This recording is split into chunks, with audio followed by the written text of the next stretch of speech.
নমস্কার, শুভ সকাল। আজ ৩রা ফেব্রুয়ারি মঙ্গলবার। পঞ্জিকা অনুসারে আজ মা কৃষ্ণা দ্বিতীয়া তিথি। মকর, কুম্ভ ও মীন রাশির জাতকদের ভাগ্যে আজ কি আছে জেনে নিন। মকর রাশি, দীর্ঘদিনের শরিকি দ্বন্দ্ব মিটে যাওয়ার সম্ভাবনা রয়েছে। অপ্রত্যাশিত কোনো যোগাযোগ ঘটতে পারে। সামাজিক ক্ষেত্রে আজ আপনার প্রতিপত্তি বাড়বে। পড়াশোনায় শুভ ফল পাবেন মকর রাশির ছাত্রছাত্রীরা। সঞ্চিত অর্থ ব্যয় হতে পারে। রাজনীতিবিদদের সুনাম বৃদ্ধি পাবে।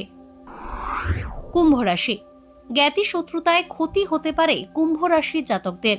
কান ও গলার সমস্যায় কষ্ট পাওয়ার যোগ আছে। নিকট আত্মীয়ের বিষয়ে দুঃসংবাদ পেতে পারেন।